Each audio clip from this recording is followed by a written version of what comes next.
വെഞ്ഞാറമൂട് കൊലപാതകത്തിൽ ഒരുപാട് ദുരൂഹതകളും ട്വിസ്റ്റുകളുമുണ്ട്.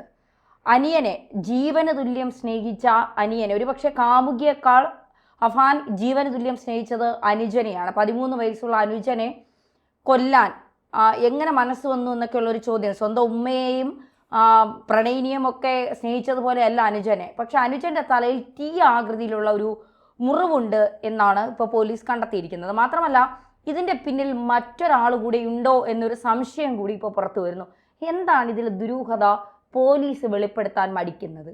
അതായത് ചുരുളഴിയാത്ത ഒരുപാട് രഹസ്യങ്ങൾ ഇതിനകത്തുണ്ട് എന്നാണ് മനസ്സിലാകുന്നത്. ഈ കൊലപാതകം നടന്ന് ഇത്രയും മണിക്കൂറുകൾ കഴിഞ്ഞിട്ടും പോലീസിന് ഇതിന് കൃത്യമായ ഒരു തുമ്പ് കണ്ടെത്താനോ ഇതിൻ്റെ വഴി ഏത് രീതിയിലാണെന്ന് മനസ്സിലാക്കാനോ കഴിയുന്നില്ല. ഇതിൽ പ്രധാനമായും പറയപ്പെടുന്നത് ഒരു ചുറ്റിക ഉപയോഗിച്ച് കൊലപ്പെടുത്തി എന്ന് പറയുന്നു. ആദ്യം കൊല്ലുന്നത് ഇവൻ്റെ മുത്തശ്ശിയാണ്. ഈ മുത്തശ്ശിയെ കൊലപ്പെടുത്തുമ്പോൾ ചുറ്റിക ഉപയോഗിക്കുന്നില്ല, കഴുത്തിൽ ഷോൾ ഇട്ട് മുറുക്കിയിട്ട് തലയ്ക്കടിച്ച് കൊല്ലുന്നു. ഉമ്മയെ കൊല്ലുന്നതും അതുപോലെ തന്നെ. ഉമ്മയെ കൊല്ലാൻ ശ്രമിച്ചത് കഴുത്തിൽ ഷോൾ ഇട്ട് മുറുക്കിയതിന് ശേഷം തല ഭിത്തിയിൽ അടിച്ചാണ്. ഇതിന് ശേഷമാണ് ചുറ്റിക വെച്ച് മറ്റുള്ളവരെ ആക്രമിച്ചു. അപ്പോൾ ഈ ചുറ്റിക ആരെങ്കിലും കൊണ്ട് കൊടുത്തതാണോ? ഈ ചുറ്റിക ഇയാൾക്ക് കിട്ടാനുള്ള വഴി എന്താ? മാത്രമല്ല ഒരാളെ ചുറ്റിക വെച്ച് തലയ്ക്കടിച്ചാൽ പെട്ടെന്ന് അയാൾക്ക് ഒന്ന് നിലവിളിക്കാൻ പോലും പറ്റാത്ത രീതിയിൽ അയാൾ ചിലപ്പം ബോധം കെട്ട് വീണു പോകാം. പിന്നെയും തുടർച്ചയായി അടിച്ച് അയാളെ കൊലപ്പെടുത്താം. അങ്ങനെയാകാം ഈ പറയുന്ന വാപ്പയുടെ ജ്യേഷ്ഠനെയും ഭാര്യയും കൊന്നത്. അതായത് സ്വന്തം ഉമ്മായെ വിളിച്ചിട്ട് കിട്ടുന്നില്ല എന്ന് പറഞ്ഞ് അഫാനെ വിളിച്ചപ്പോഴാണ് അഫാൻ ഈ ജ്യേഷ്ഠൻ്റെ, അതായത് പിതൃ സഹോദരൻ്റെ വീട്ടിലേക്ക് ചെല്ലുന്നത്, അവരെയും കൊലപ്പെടുത്തുന്നത്. അപ്പോൾ ഇതിനകത്ത് ഒരുപാട് ദുരൂഹതയുണ്ട്. മാത്രമല്ല സ്വന്തം അനുജനെ കുഴിമന്തി വാങ്ങി നൽകാമെന്ന് പറഞ്ഞിട്ട് ഒരു ഓട്ടോയിൽ ഏൽപ്പിച്ച് അടുത്തുള്ള കടയിലേക്ക് വിടുന്നു. ഈ സമയത്ത് താൻ പ്രണയിക്കുന്ന പെൺകുട്ടിയെ കൂട്ടിക്കൊണ്ടുവന്ന് അവളെയും കൊല്ലുന്നു. ഈ കൊല്ലുമ്പോൾ തലയ്ക്ക് മാരകമായ ക്ഷതമാണ് ഏൽപ്പിക്കുന്നത്. ഒരു തവണയല്ല 10ഓളം തവണ ചുറ്റികൽ വെച്ച് ഒരാളെ അടിക്കുക എന്ന് പറയുന്നത് സാധാരണഗതിയിൽ ചിന്തിക്കാൻ കഴിയുന്ന ഒരു കാര്യമേ അല്ല. അപ്പോൾ ഇയാൾ മദ്യത്തിനും മറ്റേതെങ്കിലും ലഹരി വസ്തുക്കൾക്കും അടിമയാണോ? ഓട്ടോക്കാരനായ ശ്രീജിത്ത് എന്നും അനുജനെ കൊണ്ടുവിടുന്നയാളാണ്. ഈ ശ്രീജിത്ത് പറയുന്നത് ഈ അഫാൻ ഓട്ടോയിൽ കയറിയപ്പോൾ സംസാരിക്കുന്നതിനിടയിൽ മദ്യത്തിൻ്റെ നല്ല മണമുണ്ടായിരുന്നു. അപ്പോൾ ഇവൻ മദ്യപിച്ചോ? അപ്പം ആദ്യം ഉമ്മുമ്മയെ കൊല്ലുന്നു, അവിടെ നിന്ന് മാല കൈക്കലാക്കുന്നു, അതെവിടെയോ പണയം വെക്കാൻ ശ്രമിക്കുന്നു. കിട്ടുന്ന പണം കൊണ്ട് ബാറിൽ കയറി മദ്യപിച്ചു, കുറച്ച് മദ്യം പാഴ്സലായിട്ട് വാങ്ങുന്നു. അതിനുശേഷമാണ് ഈ അച്ഛൻ്റെ സഹോദരനെയും ഭാര്യയും കൊല്ലാൻ തീരുമാനിക്കുന്നു, ഉമ്മയെ കൊല്ലാൻ തീരുമാനിക്കുന്നു, പ്രണയിനിയെ കൊല്ലാൻ തീരുമാനിക്കുന്നു. അപ്പോൾ ഇതൊക്കെ ആരോ പ്ലാൻ ചെയ്ത് വിട്ട് അല്ലെങ്കിൽ ആരോ കീ കൊടുത്ത് വിട്ടിട്ട് ഇയാൾ ചെയ്യുന്നതാണോ എന്നുള്ള സംശയം നിലനിൽക്കുന്നു. ഇതിൻ്റെ കാര്യങ്ങൾ ഒരു തെളിവ് പോലും പുറത്തേക്ക് പോകരുത് എന്നതിനാൽ പഴുതടച്ചുള്ള രീതിയിലാണ് പോലീസ് അന്വേഷണം നടത്തുന്നത്. ഒരു സൂചനകൾ പോലും മാധ്യമങ്ങളിലേക്ക് ചോർന്നു പോകാതിരിക്കാൻ അവർ പ്രത്യേകം ശ്രദ്ധിക്കുന്നുണ്ട്. അങ്ങനെ ശ്രദ്ധിക്കുന്നതിന് പിന്നിൽ എന്തോ ഒരു ദുരൂഹതയുണ്ട് എന്ന് സംശയിച്ചാൽ നമുക്ക് തെറ്റു പറയാൻ കഴിയില്ല. കാരണം ഉത്തരം കിട്ടാത്ത ഒരുപാട് ചോദ്യങ്ങളാണ് നൽകുന്നത്. ഈ ചുറ്റിക വെച്ച് ഒരാളെ തലയ്ക്ക് അടിച്ചു കഴിഞ്ഞാൽ അയാൾ പെട്ടെന്ന് ഷോക്ക്ഡായി നിൽക്കുകയും അയാൾക്ക് പെട്ടെന്ന് ശബ്ദിക്കാൻ കഴിയാത്ത ഒരവസ്ഥ ഉണ്ടാകും. ഇതെങ്ങനെയാണ് ഇവൻ മനസ്സിലാക്കിയത്? അപ്പോൾ ഇൻ്റർനെറ്റിൽ ഇവൻ ഇക്കാര്യങ്ങളൊക്കെ പരതിയിട്ടുണ്ട്. അപ്പോൾ കൊലപാതകം നടത്തണമെന്ന് കൃത്യമായ ആസൂത്രണം നടത്തുന്നു. സാമ്പത്തിക ബാധ്യത ഉള്ളതുകൊണ്ട് അല്ലെ പ്രണയ നൈരാശ്യം ഉള്ളതുകൊണ്ട് താൻ ഇത്തരം കൊലപാതകങ്ങൾ നടത്തിയെന്ന് ഒരു തവണ പറയുന്നു, പിന്നീട് അത് മാറ്റി പറയുന്നു. അപ്പം വീണ്ടും വീണ്ടും അത്തരം കാര്യങ്ങൾ പറയുമ്പോൾ ഒരുപാട് സംശയങ്ങൾ ജനങ്ങൾക്കുണ്ടാകുന്നു, പോലീസിനുണ്ടാകുന്നു. എന്തായിരിക്കും ഇതിന് പിന്നിലുള്ള പ്രധാന ഒരു അജണ്ട? അത് ആർക്കും മനസ്സിലാകുന്നില്ല. അപ്പോൾ ദുരൂഹതകൾ ചുരുളഴിയാതെ വീണ്ടും കിടക്കുകയല്ലേ. ഒരു 90,000 രൂപയുടെ കണക്ക് ഇതിൽ പറയുന്നുണ്ട്. കാമുകിയിൽ നിന്ന് ഒരു 90,000 രൂപ വാങ്ങുന്നു, പിന്നീട് അത് ഒരാഴ്ചക്ക് മുന്നേ വാങ്ങുന്നതാണ്. ആ പണം ഇവൻ എന്ത് ചെയ്തു? ഇപ്പോൾ ചുറ്റിക വാങ്ങിയത് വെഞ്ഞാറമൂടുള്ള ഒരു കടയിൽ നിന്നാണെന്ന് പോലീസ് കണ്ടെത്തിയിട്ടുണ്ട്. പക്ഷേ ഈ ചുറ്റിക അധികം ആരും വാങ്ങാത്ത ചുറ്റികയാണ്.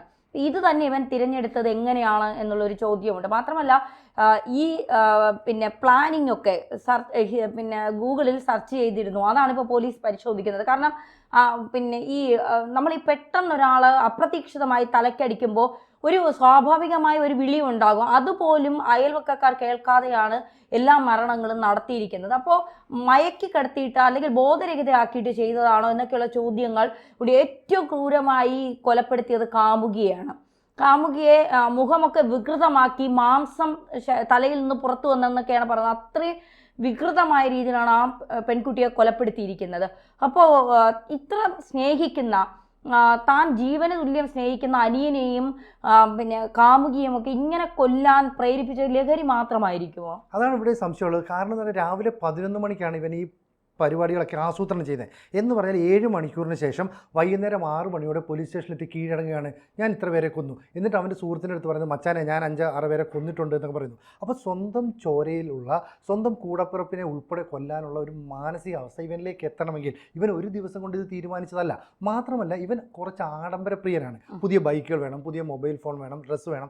അതുകൊണ്ടൊക്കെയാണ് ഈ കാമുകിയിൽ നിന്ന് മാലയോ മറ്റോ വാങ്ങി പണയം വെച്ച് 90,000 രൂപ കിട്ടി.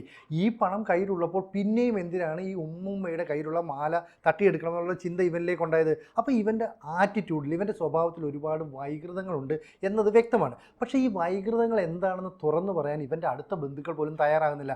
ഇവൻ്റെ പിതാവ് വിദേശത്ത് കച്ചവടം നടത്തുന്നു, 75 ലക്ഷം രൂപയോളം കടക്കണിയിലാണ്.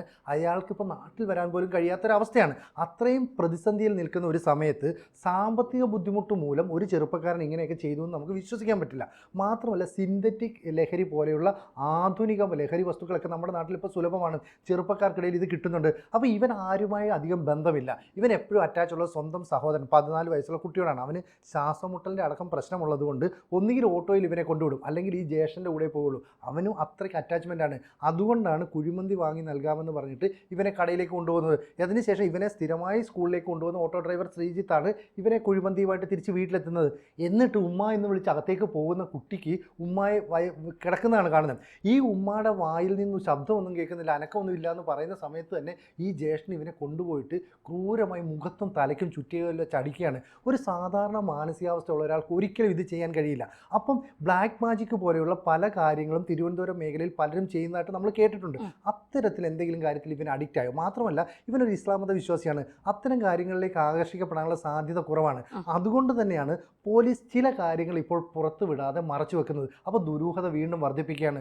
ഒരു കുടുംബത്തിൽ ഇത്രയും പേർ മരിച്ചിട്ടും പോലീസ് ഈ ദുരൂഹതകളൊന്നും അഴിച്ചുവിടാൻ എന്താ തയ്യാറാകാത്തത്? ഈ സാമ്പത്തിക ബാധ്യത മാറാനായി ഇത്ര വരെ ബലി കൊടുത്താലേ അങ്ങനെ എന്തെങ്കിലും ആരെങ്കിലും അങ്ങനെ നമ്മൾ ഇലന്തൂരൊക്കെ കണ്ടത് അങ്ങനെയാണ്. ഐശ്വര്യവും സമൃദ്ധിയും സാമ്പത്തികവും ഒക്കെ വർദ്ധിക്കാനായി ജീവനോടെ കഴുത്തറത്തൊക്കെ കൊല നടത്തുന്ന രീതിയൊക്കെ നമ്മൾ കണ്ടതാണ്. അപ്പം അത്തരത്തിൽ ഈ ഒരേ ചുറ്റിക കൊണ്ട് തന്നെ ഇത്ര പേരെ കൊന്ന് അങ്ങനെ എന്തെങ്കിലും ഒരു മന്ത്രവാദത്തിലോ ആ തരത്തിലേക്ക് എന്തെങ്കിലും ഒരു ദുർമന്ത്രവാദത്തിലേക്കോ ഇവൻ പോയിട്ടുണ്ടോ?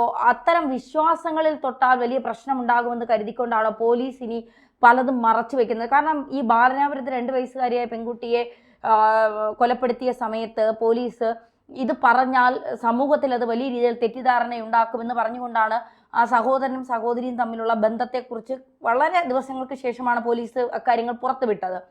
അതുപോലെ ഇതിൽ പോലീസ് അത്തരം കാര്യങ്ങൾ എന്തെങ്കിലും മറച്ചു വെക്കാൻ ശ്രമിക്കുന്നുണ്ടോ എന്ന് നമ്മൾ തോന്നുന്നതിൽ സംശയമില്ലല്ലോ. തീർച്ചയായിട്ടും അങ്ങനെ തോന്നില്ല, യാതൊരു സംശയമില്ല. മാത്രമല്ല ഈ ചുറ്റിക വെച്ചിട്ട് ഒരാളെ ആക്രമിക്കാം. നമ്മൾ ഒരു തവണ അടിച്ച് അയാൾ ബോധം കിട്ടുക, അല്ലെങ്കിൽ അയാൾ വീണ് കഴിഞ്ഞാൽ പിന്നെ നമുക്ക് അറ്റാക്ക് ചെയ്യാൻ തോന്നും. ഒരു സാധാരണ മനുഷ്യന് തോന്നില്ല. പക്ഷേ ഈ വാപ്പയുടെ ജ്യേഷ്ഠനെ 20 തവണയാണ് ചുറ്റികയിൽ വെച്ച് അടിക്കുന്നത്. ഈ കാമുകി ഏതാണ്ട് 10ലേറെ തവണ അടിക്കുന്നു. അത് മുഖത്തൊക്കെ അടിക്കുന്നു. നമുക്കറിയാലോ മുഖത്ത് എന്ന് പറയുന്നത് നമ്മുടെ ഏറ്റവും സോഫ്റ്റായ പ്രദേശം അല്ലെ മേഖലയാണെന്ന് പറയാം. അവിടെയൊക്കെ ചുറ്റികളിൽ അടിക്കുമ്പോൾ എന്തായിരിക്കും സംഭവിക്കുന്നത് നമുക്ക് ചിന്തിക്കാൻ പോലും പറ്റുന്നില്ല. സ്വന്തം അനുജനെ 14 വയസ്സ് ഒരു ചെറിയ കുട്ടിയാണ്, അവനെയും ഇതുപോലെ അടിച്ച് തലയ്ക്കുള്ളിൽ ആഴത്തിൽ മുറിവുണ്ടാകുന്നു. ഒപ്പം തന്നെ ഈ വിദ്യാർത്ഥിക്ക് അല്ലെങ്കിൽ ഈ പറയുന്ന 9ാം ക്ലാസ്സുകാരനായ വിദ്യാർത്ഥിയെ ക്രൂരമായി കൊലപ്പെടുത്തിയപ്പോൾ ഈ ജ്യേഷ്ഠൻ എന്ന നിലയിൽ ഇയാൾക്ക് ഒട്ടും വേദന തോന്നിയില്ലേ, സങ്കടം തോന്നിയില്ലേ? ഇതൊക്കെ നമുക്ക് ആലോചിക്കേണ്ട കാര്യം. മാത്രമല്ല ഇവൻ മദ്യപിച്ചിട്ടുണ്ടെന്ന് ഓട്ടോ ഡ്രൈവർ പറഞ്ഞിട്ടും പോലീസ് പറയുന്നത് മദ്യത്തിൻ്റെ അംശമോ ലഹരിയുടെ അംശമോ കണ്ടെത്താൻ കഴിഞ്ഞിട്ടില്ല. അപ്പോൾ പോലീസ് പർപ്പസ്ഫുള്ളി കുറച്ച് കാര്യങ്ങൾ മറച്ചു വെക്കുന്നുണ്ട്. ഒരു പക്ഷേ ഈ കേസിൻ്റെ കൃത്യമായ അന്വേഷണം വിജയിക്കാൻ വേണ്ടി, അല്ലെങ്കിൽ അന്വേഷണം ശരിയായ ദിശയിൽ പോകാൻ വേണ്ടി പോലീസ് അത് മറച്ചു വെക്കുകയാണെങ്കിൽ ഓക്കെ, നമുക്കതിനെ അംഗീകരിക്കാം. കാരണം എന്തെങ്കിലും തരത്തിൽ ഇവനെ ബാഹ്യമായ ഒരു സപ്പോർട്ട് നൽകുന്ന ആളുകളോ ഉണ്ടെങ്കിൽ അവർ രക്ഷപ്പെട്ടു പോകാതിരിക്കാനുള്ള ഒരു തന്ത്രമായിരിക്കാം പോലീസിന്. അതൊക്കെ അതല്ല എങ്കിൽ ഇവൻ എന്തുകൊണ്ടാണ് ഇങ്ങനെ പരസ്പരം മൊഴികൾ മാറ്റി പറയുന്നത്? ഇവൻ ഇപ്പോൾ പറയുന്നത് പിന്നെ പറയുന്നില്ല, പിന്നെ പറയുന്നതല്ല അതിനുശേഷം പറയുന്നത്. മാത്രവുമല്ല ഇവനിൽ ഇഞ്ചെക്ട് ചെയ്യാൻ, ഒരു ഇഞ്ചക്ഷൻ കൊടുക്കാൻ പോലും ആശുപത്രി അധികൃതരെ ഇവൻ സമ്മതിക്കുന്നില്ല. ഇവൻ പറഞ്ഞു ഞാൻ എലിവിഷം കഴിച്ചു എന്ന് പറയുന്നു, ഞാൻ ഇപ്പം ചത്തുപോകുമെന്ന് പറയുന്നു, ഞാൻ ഒരു കുഴപ്പമില്ല എന്ന് പറയുന്നു. അപ്പോൾ ഇവൻ പരസ്പര വിരുദ്ധമായ കാര്യങ്ങൾ പറഞ്ഞ് പോലീസിനെ കൃത്യമായിട്ട് വഴിതെറ്റിക്കാൻ ശ്രമിക്കുന്നു. അങ്ങനെ ശ്രമിക്കണമെങ്കിൽ ഇതൊരു കൃത്യമായ പ്ലാനിങ് ആണ്. എങ്ങനെയാണ് ചുറ്റിക വെച്ചടിക്കുന്നത്? മാത്രമല്ല ഒരു പ്രത്യേക തരത്തിലുള്ള ചുറ്റിക വെച്ചടിച്ചതുകൊണ്ടാണ് തലയ്ക്കുള്ളിലേക്ക് ആഴത്തിൽ മുറിവുണ്ടായത്. അപ്പോൾ സാധാരണ 1-2 അടിയല്ല, 10ഉം 20ഉം തവണ ചുറ്റിക വെച്ച് ആക്രമിച്ച് കൊല്ലുന്നു. ഇതിനകത്ത് ഏറ്റവും സംശയാസ്പദമായ ഒരു കാര്യം എന്ന് പറയുന്നത് ഉമ്മ മരിച്ചിട്ടില്ല. ഉമ്മയുടെ വായിൽ നിന്ന് വരുന്ന ചില വാചകങ്ങൾ സംശയത്തിന് ഇട നൽകുന്നു എന്ന് പറഞ്ഞാൽ തെറ്റു പറയാൻ പറ്റുമോ? ഇല്ല, കാരണം ഉമ്മ പറയുന്നത് താൻ കട്ടിലിൽ നിന്ന് വീണപ്പോൾ അതിമാരകമായ മുറിവുണ്ടായി എന്നാണ് പറയുന്നത്. ഈ മൂത്ത മകനെ ഉമ്മ ചോദിച്ചിട്ടില്ല ബോധം വന്ന സമയത്ത്. പിന്നെ പറയുന്നത് വ്യക്തമാകുന്നില്ല എന്ന് ഉമ്മയുടെ സഹോദരൻ തന്നെ പറയുന്നുണ്ട്. പക്ഷേ ഇളയ മകൻ എവിടെയാണ് എന്ന് ഉമ്മ നിരന്തരം ചോദിക്കുന്നുമുണ്ട്. അവനെ കാണണമെന്ന് പറയുന്നുണ്ട്. അപ്പൊ മൂത്ത മകനെ ചോദിക്കുന്നില്ല. തന്നെ ഇങ്ങനെ ആക്കിയത് മൂത്ത മകനാണെന്നറിയാം, എന്നിട്ടും പറയുന്നു താൻ കട്ടിലിൽ നിന്ന് വീണതാണ് എന്ന്. അപ്പോൾ പിന്നിൽ ഈ എന്തെങ്കിലും തരത്തിൽ ഈ ഉമ്മയുമായി ബന്ധപ്പെട്ട കാര്യങ്ങൾ ഇതിൻ്റെ അകത്തുണ്ടോ? അങ്ങനെ വലിയ ചോദ്യങ്ങൾക്ക് നടുവിലാണ് നമ്മൾ നിൽക്കുന്നത്. എന്തായാലും പോലീസിനെ നമുക്ക് കുറ്റം പറയാൻ പറ്റില്ല, കാരണം അവർ കൃത്യമായ അന്വേഷണത്തിലാണ്. അന്വേഷണത്തിൽ എന്തെങ്കിലും പിഴവുകൾ സംഭവിച്ചു പോയാൽ അത് പോലീസ് സേനയ്ക്ക് ഒന്നടങ്കം നാണക്കേടായതുകൊണ്ട് എല്ലാ പഴുതുകളും അടച്ച് മാധ്യമങ്ങൾക്ക് ഒരു തുമ്പം നൽകാതെയുള്ള അന്വേഷണം തന്നെയാണ് അവർ നടത്തുന്നത്. ഇതിൻ്റെ സത്യാവസ്ഥ എന്തായാലും പുറത്തു വരണം.